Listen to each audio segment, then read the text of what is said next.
Students of final year girls, आज का topic है उत्तर वयस्क अवस्था में शारीरिक परिवर्तन। देखिए, इससे पहले भी हम उत्तर वयस्क अवस्था के बारे में बात कर चुके हैं। उसमें कौन कौन से संवेगात्मक तनाव होते हैं, स्वास्थ्य के बारे में, सेवानिवृत्ति के बारे में और समायोजन से संबंधित जो टॉपिक हैं वो कवर कर चुके हैं। आज हम बात करेंगे उत्तर वयस्क अवस्था में कौन कौन से शारीरिक परिवर्तन होते हैं जिससे वयस्क अवस्था, जो उत्तर वयस्क अवस्था है, एक समस्या से घिरी हुई होती है। देखिए, उत्तर वयस्क अवस्था मध्य अवस्था को वृद्धावस्था तक ले जाने की एक महत्वपूर्ण कड़ी होती है और उत्तर वयस्क अवस्था का काल 50 से 60 वर्ष माना गया है। गर्ल्स, यहाँ पर थोड़ा मिस प्रिंट हो गया है टाइपिंग में, 7 वर्ष की जगह आप 60 वर्ष की आयु तक माना गया है।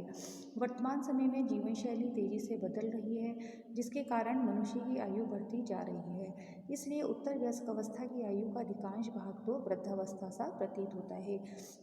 यानी कि एक तरह से कहा जाए कि जो है आयु जो है बदलते हुए जैसे कि शारीरिक परिवर्तन, शारीरिक स्वास्थ्य या मध्य वयस्क अवस्था में आने वाली बहुत सी समस्याओं के कारण जो जो शारीरिक परिवर्तन होते हैं वो जल्दी से मनुष्य को वृद्धावस्था, यानी कि एक तरह से कहा जाए कि वृद्धावस्था आने से पहले ही उत्तर वयस्क अवस्था जो है वो वृद्धावस्था से प्रतीत होती है कि काफ़ी हद तक जो ओल्ड एज है वो वयस्क अवस्था में ही, उत्तर वयस्क अवस्था में ही प्रवेश कर जाती है, क्योंकि इसकी आयु जो है वो 50 से 60 वर्ष मानी गई है। तो और वृद्धावस्था की आयु जो होती है वो 60 अबोव मानी जाती है। लेकिन आजकल मध्य वयस्क अवस्था में आए हुए शारीरिक समस्याओं के कारण, खान पान है, जीवन शैली की वजह से, इन सब के कारण जो है उत्तर वयस्क अवस्था वृद्धावस्था जैसी ही लगती है। उत्तर वयस्क अवस्था में देखिए, उत्तर वयस्क अवस्था तक पहुँचते पहुँचते लगभग सभी सरकारी व्यक्ति अपनी जो कामकाज से उससे सेवानिवृत्त हो जाते हैं, तो इसमें किसी को कोई संदेह नहीं है। आयु वृद्धि के साथ साथ विभिन्न शारीरिक परिवर्तन भी होते हैं। ये भी हम पहले बात कर चुके हैं कि बहुत से शारीरिक समस्याएं परिवर्तन होते हैं और यह परिवर्तन अधिकांशतः ह्रास की दिशा में होते हैं, यानी कि व्यक्ति को नीचे, यानी कि व्यक्ति को गिरावट की ओर, स्वास्थ्य को उसकी गिरावट की ओर ले जाते हैं।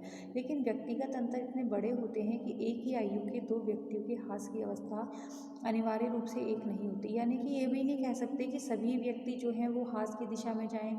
किसी व्यक्ति का स्वास्थ्य वो उत्तर वयस्क अवस्था में सही रहता है और किसी का नहीं रहता है।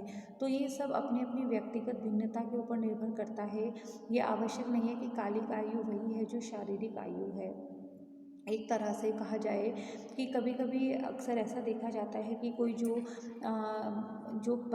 25 ईयर्स का होता है वो ऐसा नहीं लगता कि वो 25 ईयर्स का हो, वो अपनी आयु से कम का लगता है। तो यही चीज़ हम कहेंगे कि कालिक आयु वही होती है जो शारीरिक आयु है, और ऐसा नहीं है कि हर एक व्यक्ति के साथ वही स्थिति हो उत्तर वयस्क अवस्था में आकर कि जो किसी व्यक्ति को फेस करनी पड़ती है। व्यक्ति की शारीरिक आयु से अर्थ क्या होता है कि उसकी कालिक आयु के स्वस्थ व्यक्तियों से, उसके प्राप्त मानकों से उसकी क्रियात्मक क्षमताओं का निर्धारण। गर्ल्स, यहाँ पर प्राप्त मानकों है, प्राप्त लिख लेना यहाँ पर, कि व्यक्ति की शारीरिक आयु से क्या अर्थ होता है कि जो स्वस्थ व्यक्ति हैं, यानी कि जो उस आयु के स्वस्थ व्यक्ति हैं, उनके जो प्राप्त मानकों से जो प्राप्त उनकी क्रियात्मक क्षमताओं का निर्धारण किया जाता है।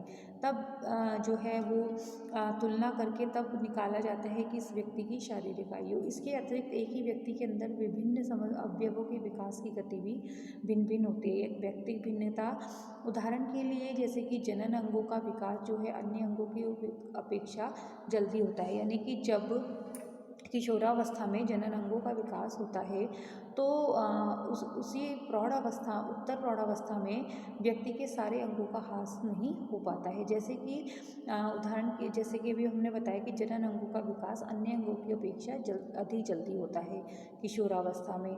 तो उत्तर प्रौढ़ावस्था में जो व्यक्ति के सारे अंगों का ह्रास नहीं हो पाता है।